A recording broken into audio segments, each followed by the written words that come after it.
He was born with nothing, no army, no wealth, no powerful family name. Yet, when his nation tore itself apart, he chose something no one expected. Not revenge, not hatred, but restraint.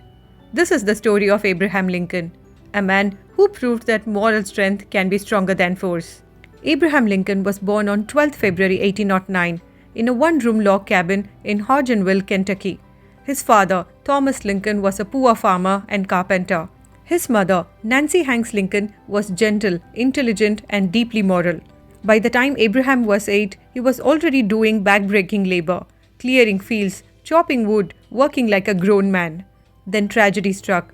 When Abraham was just 9 years old, his mother died of milk sickness. The loss shattered him. Years later, neighbors would say, after that day, the boy was never the same. A year later, his father remarried Sarah Bush Johnson Lincoln. She noticed something different about Abraham. While others rested, he read. While others slept, he borrowed books. She protected his hunger for learning. Abraham had less than 1 year of formal schooling in his entire life. Yet, he educated himself relentlessly, reading the Bible, Aesop's fables, Shakespeare, and books on law. Knowledge became his escape. Lincoln tried business. He failed. He ran for local office. He lost. He went bankrupt. He was mocked for his appearance, his voice, his awkwardness. At one point, depression nearly broke him, but he never quit. He studied law on his own, passed the bar, and became a lawyer in Illinois, earning the nickname Honest Abe. In 1860, Abraham Lincoln was elected the 16th President of the United States.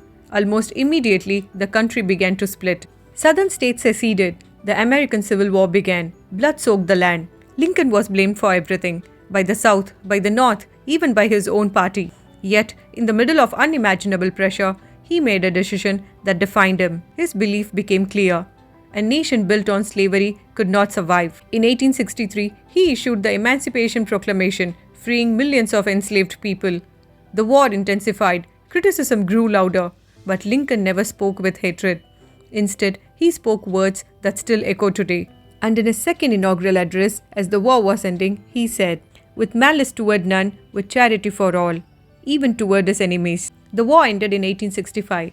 Before he could rebuild the nation, he was assassinated on 14th April 1865 at Ford's Theatre by John Wilkes Booth. He died the next morning.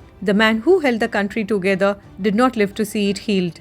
Abraham Lincoln proved something rare, that leadership doesn't require cruelty, that winning doesn't mean destroying the other side. He rose from nothing and changed everything. When power is stacked against you, will you fight the system with anger or learn to outgrow it with wisdom?